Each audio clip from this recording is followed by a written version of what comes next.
Hello, welcome to another episode of Jim's Allotment Garden.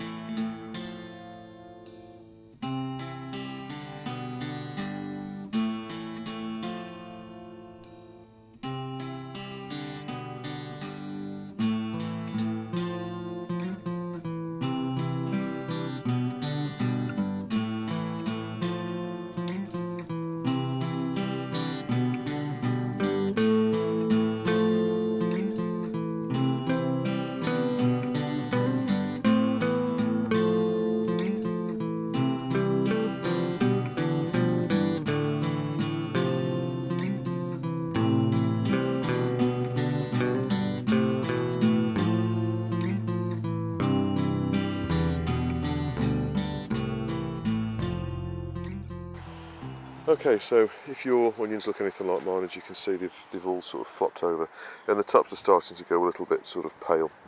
It's now time to get the onions out and get them dried, ready for stringing up.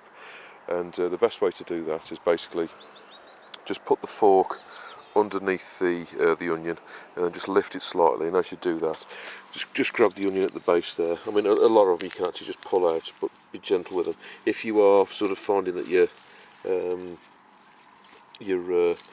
having to tug it too much, I mean, these are actually coming straight out.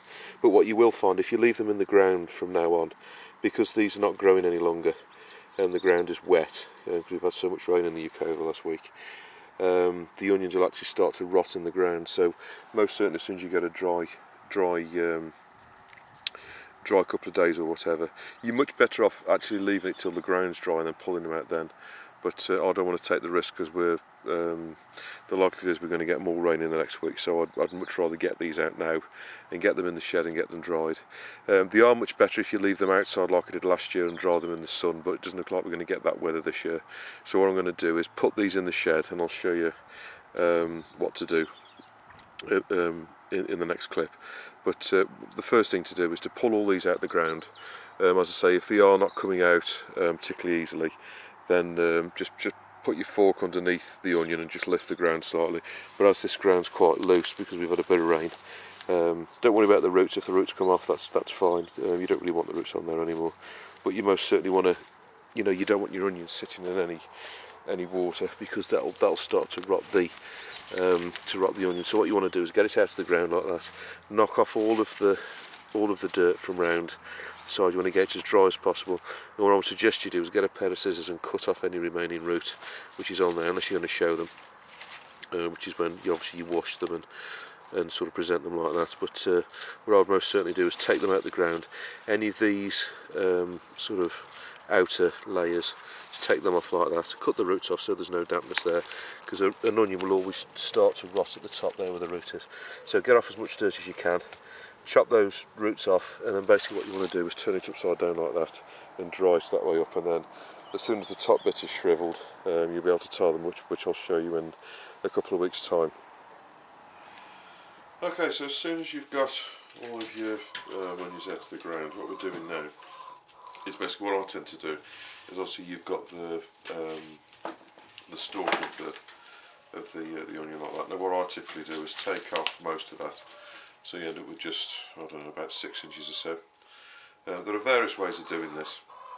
Now this year, because these onions are wet, what I want to do is dry them out as much as possible. Now these sort of browny parts of the onion here, what you can do is just pull back these bits here. And basically what you're doing is two things. One, you're getting rid of all of the excess sort of moisture that you don't really want, because what will happen is these onions will sort of dry out again and sort of go brown as the sort of the dry out on the rack. Now what I've got here in front of me, this is just a bit of wire mesh. It's actually one of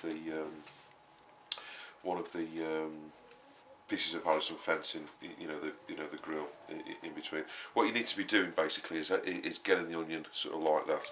Now as you can see, the roots here, you need to get off as much dirt as you possibly can do off each one. And what I would suggest you do is the roots just sort of cut off with a pair of sharp scissors, cut off the roots like that. Now I haven't done all of these yet. What I'll be doing is just going around and sort of trimming all of these trimming all of these off later. What I typically do is just clean them up like that, and then go around afterwards and sort of clean up. Now I'll leave the onion upright, sort of upside down like that, for about well, till they've dried out really. So, you know, sort of dependent on the weather. What I like to do is do this outside, but this year because the weather's chronic, it's constantly raining and that. The best way of doing this is actually to lay them out like this outside in the sun. If you look back at some of the early videos from last year, you know, you'll actually see me doing this outside. But this year, because the weather is the way it is, I'm sort of putting them inside really. So all you need to do is you obviously start off with the onion like that. Peel back all of the brown onions. Now, if they're drier than these, I don't know if you can see, but these are really sort of damp. What you're trying to do is get rid of all the dampness, because it's the dampness which is going to start causing mould and mildew and stuff like that, and that's basically what you're trying to prevent, because what you wanted to do is to stop any sort of fungus or any mould or anything like that forming on the onions, because what you want to do is dry these out and store them so they'll keep over the winter for you. So as I say, we're just trimming off the roots, and the reason I'm trimming off the roots really is when I do these outside, what I typically do is just leave the roots on, I don't bother, and then just sort of rub them off when they've dried. But I'm trying to get off everything that's sort of got any sort of excess moisture in there because of the rain that we've had. And as I say, I'm taking them off about sort of 6 to 9 inches. And then what I'm going to be doing is, in a couple of weeks' time, I'll tie all these up into strings, and you need around sort of 5 or 6 inches of stalk left on the onion. So that's why I'm cutting them off at that length. Anything more than that really is just moisture that I'm trying to get rid of. So I'll just carry on doing these. What you need to do is basically get rid of anything that's damp, because as you can see, I don't know if you can see on there, that's sort of going all sort of mildewy on there. So all I'm going to do is basically take all of that off, just by starting off at the top, separate everything out that's sort of got moisture within it, pulling that back, and as you can see underneath, you've got a nice clean sort of clean onion there. So all of that there, that's what's going to cause you sort of problems, if you like. So I'm just going to cut that off. You can either cut it off or just pull it off, and then with the actual stalk that's left, leave about as I say, about 6 inches, and just keep doing that with all of your onions. These will go kind of brown again in the next few weeks, and then in about a week or so's time, what I'll do is just keep checking these. If there are any that have got any kind of mildew or anything like that, I'll obviously take them out, clean them up, or even just discard them. And then in about a month or so's time, what I'm going to be doing is tying these up, and I'll show you what that looks like when I'm doing it. Tying them up is quite easy. As I say, you know, there is a previous video of me doing that, but what I will do is I'll show you how to do that again. You know, if you are a little bit in advance of where I am today, and you want to do that a bit sooner than me, then look at my previous videos from about this time last year, and you'll see me sort of tying them up. So just to show you in a little bit more detail, and there's Dorothy. All this is the wire mesh off the Harrison fencing, and what I've done is I've cable tied some strengthening, just a bit of thready bar and a bit of conduit over there, just to give it a bit more strength, because obviously there's a reasonable amount of onions on here, and the weight will sort of weight down and sort of make it bow. So, but all I'm going to do is just leave that in the shed, and these will dry quite happily in here. As I say, if you can get them outside into the sun, that is better. They do dry better in the sun. But if you've got them in a shed like I've got here, what you need to do is keep the door open when it's nice, and keep them well ventilated. And if you can take them outside for a period where they're in the sun, that's most certainly the best thing to do. But all I need to do with these now is basically just go around and chop off these roots. But as you can see, these are the ones that I dug up yesterday, and they've already started to kind of dry out. But what you're trying to do is get rid of all of the moisture from around where the roots are, because that's where they'll start to go bad if they do at all.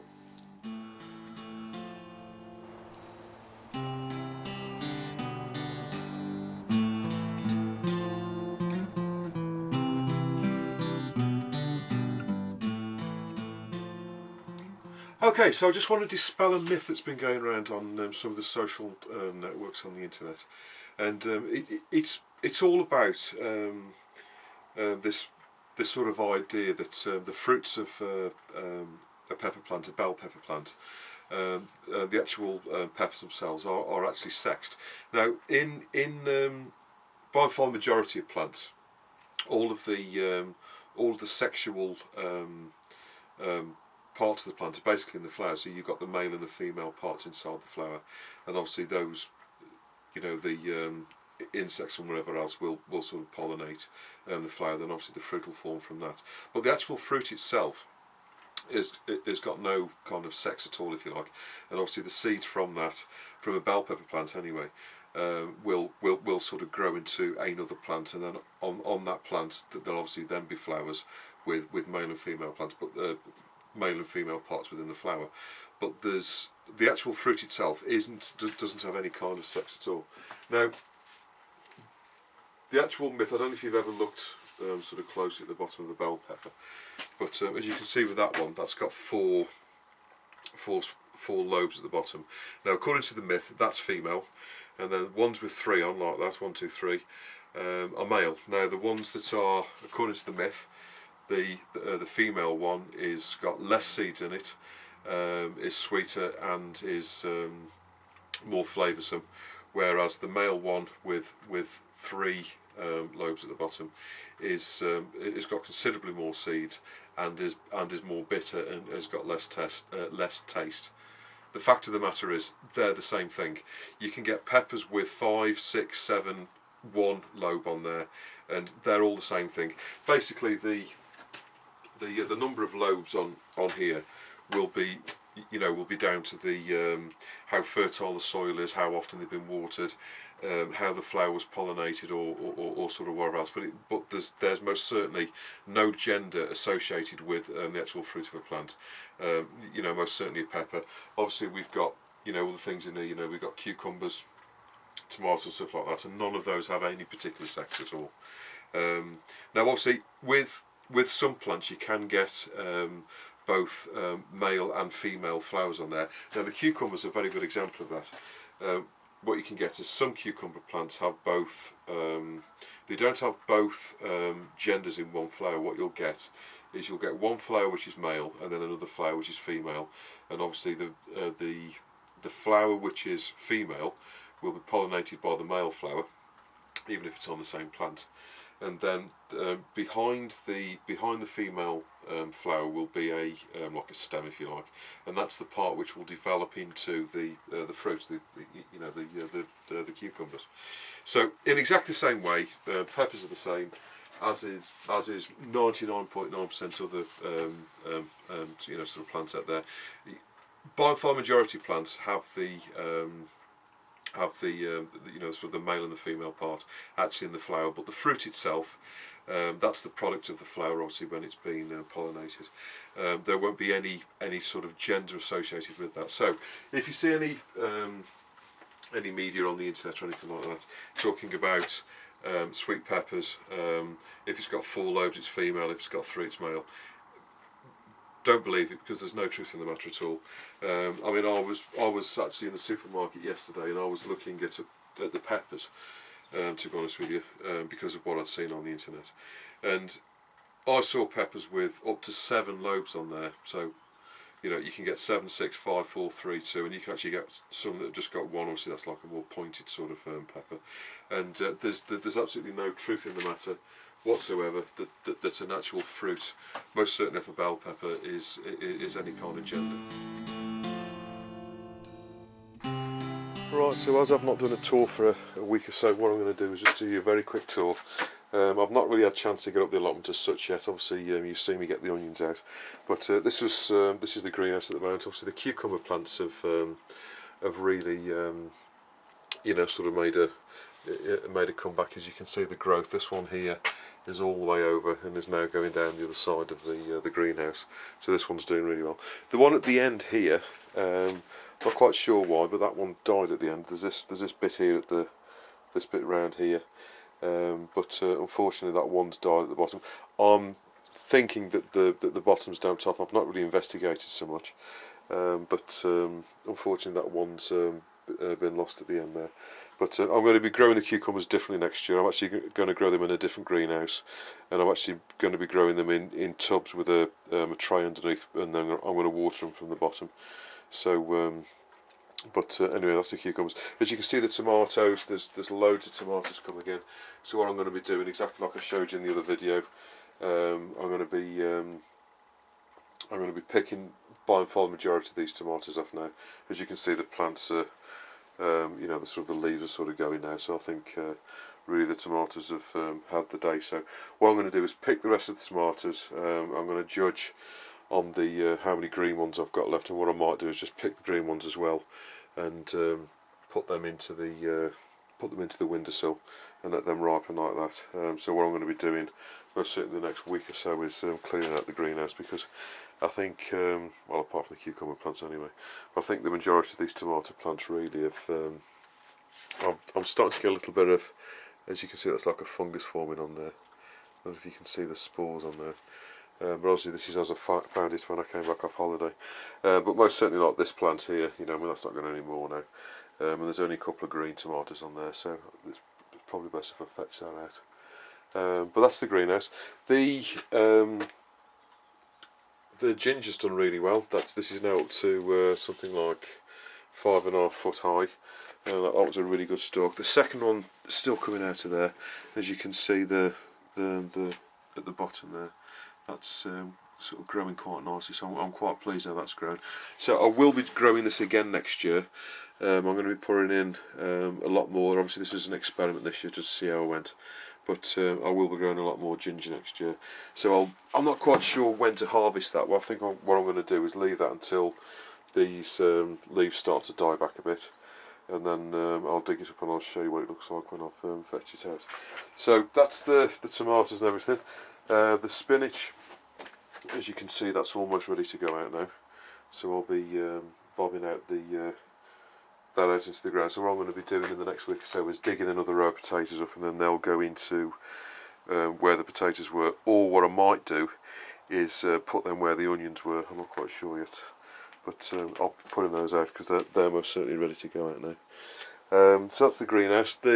Just one, I don't know if you can tell between them, but that's the tip of the grapevine, which is now almost at the end of the greenhouse.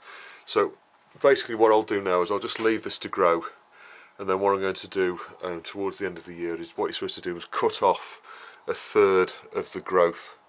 So I'll probably cut it back to probably here or something like that, and then I'll let this shoot then grow to the end next year. And I think what I might do is chance my arm and leave a few bunches of grapes on there next year. I might leave sort of 2 or 3 bunches of grapes. But anyway, that's the grapevine, so that's pretty much the rest of the greenhouse. This one is really trying, bless it. I don't really know what to do with this one, but it is, as you can see, you know, the end there, it is really trying. I'm not quite sure what's wrong with that. Nobody's put any comments on the on any of the videos, but there is, I don't know if you can see out there, there is a second shoot coming. It's probably best if I come down here. If you can see the leaves out there, that's actually a shoot off this same grapevine. So, and that seems to be quite healthy. So what I might do is cut this off and then just bob that through the hole there, and then sort of start that one. But ironically, out of the 2 grapevines, this is the one that I wanted the most. This is the red grape. This one's the green grape, and this is the one that I really wanted to grow. But as luck would have it, it's the red one that's got the problem. But I don't think the plant's diseased in any way, because it's got some healthy growth at the bottom. But I don't know why, but something's caused it to do that. As I say, if anybody can advise me on what to do, because quite honestly I've not seen this before, so I'd appreciate any comments that you've got if you're good with grapes. So anyway, that's the greenhouse. There's a few weeds I need to sort of pull out, but I'll be doing that probably tomorrow. And I'll as soon as I've got it all nice and tidy, I'll do another video. But this is basically as I've found it as I've come back off holiday. So anyway, that's the greenhouse. As you can see, the herbs are all starting to die back a little bit now. but they're still there. I'm not going to sort of cut anything down quite yet. I think this mint here really should be chopped back, but I think that was the dry period that did that. Some flowers coming on there. I need to tie that up actually. What I might do is put a stake on that. But Rosemary's doing really well. That's grown really well. I think that did well from the haircut it got last year. But and the oregano at the bottom there. The carrots are doing reasonably well. I've noticed that they've been nibbled a little bit. I'm not quite sure what's done that. I don't know if it's birds or what, but seemingly there's no slugs. I can't see any evidence of slugs anyway. But this row here, as you can see, is doing well, and that one there. This end one here, I don't know why, but that seems to have been nibbled. I need to get in there and pull the weeds out. As you can see, the chives have really come back now. Those are the ones that had the haircut. Now I left the comfrey to grow this year, because what I wanted to do was I didn't want to weaken it by cutting it back. I wanted it to get its roots into the ground. So as you can see, this is it's pushing the tomato plants out a little bit. But that's the comfrey. So what I will be doing before too much longer is cutting that down. I've been kind of debating whether to cut it down or not.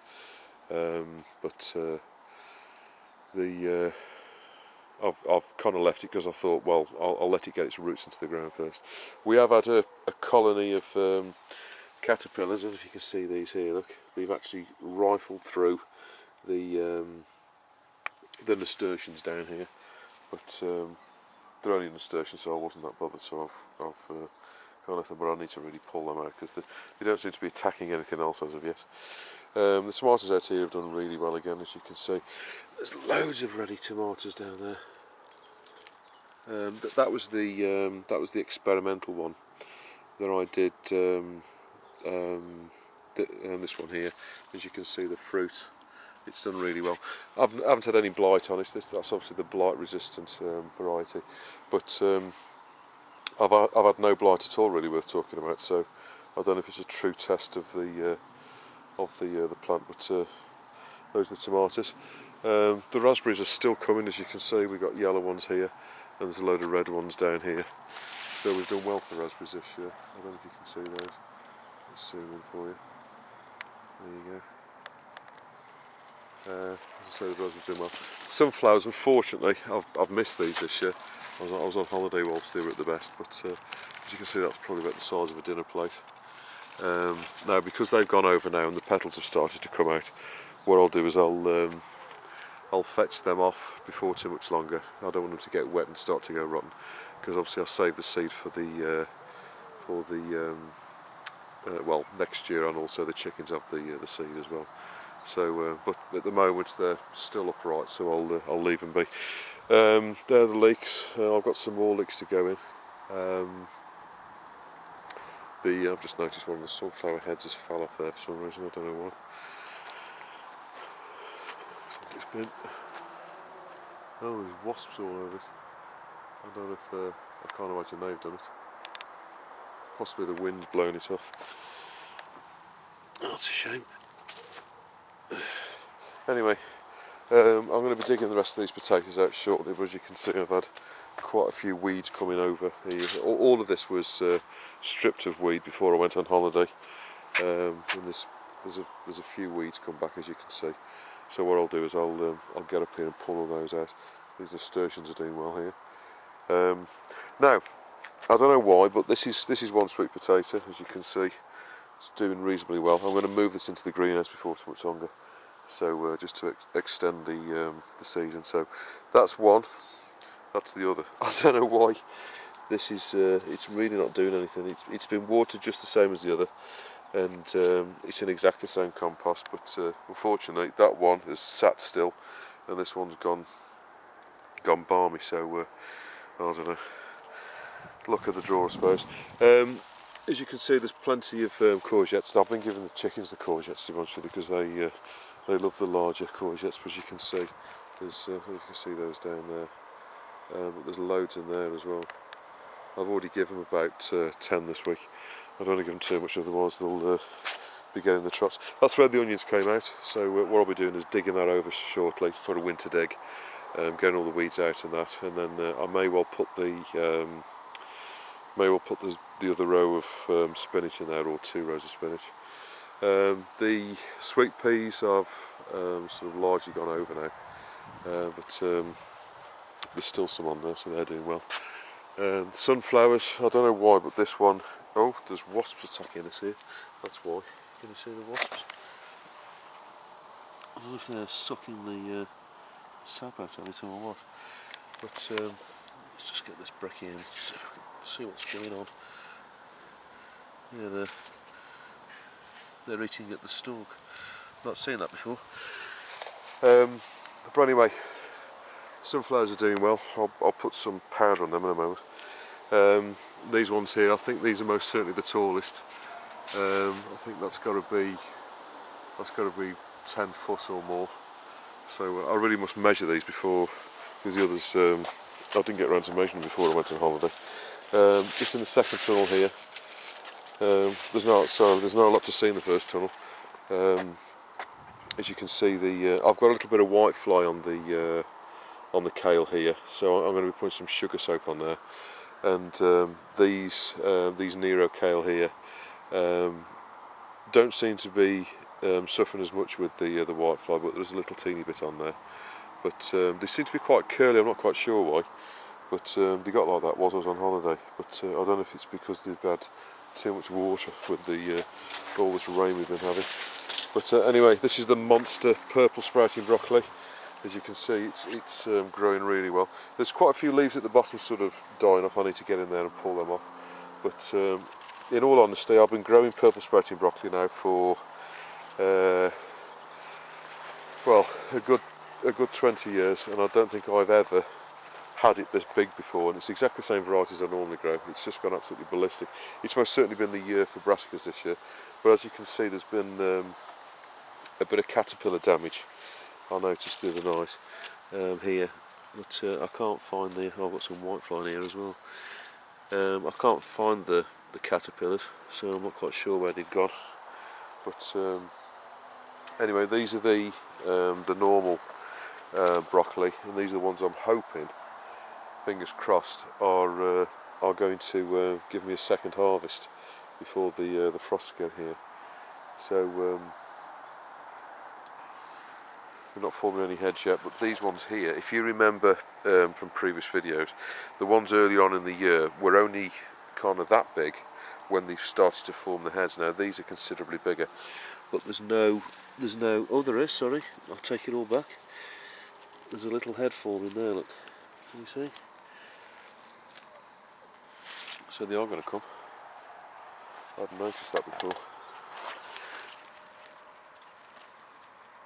Yeah, there's not one on there. I think it's just a couple of them that are like this.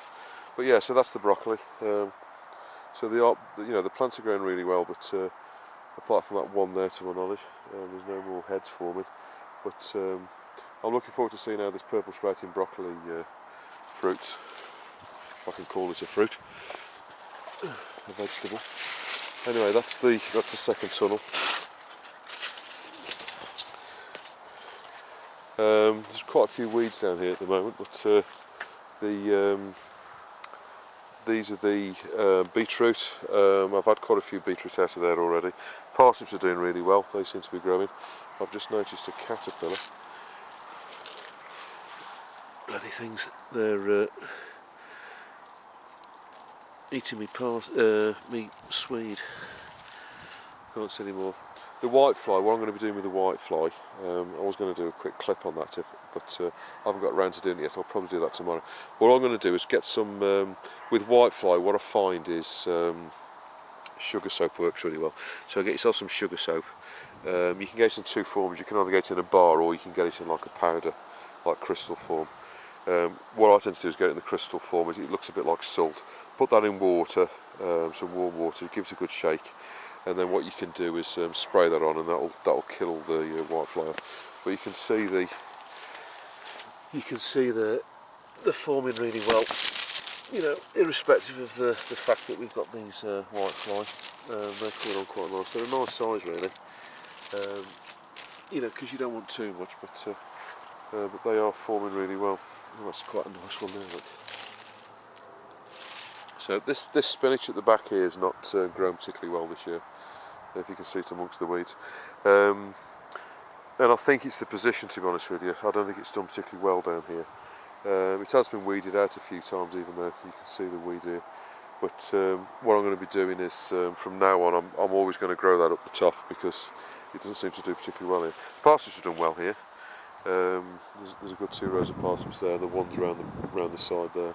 I don't know if you can see the, I'll show you when we get round, but can you see the run of beans?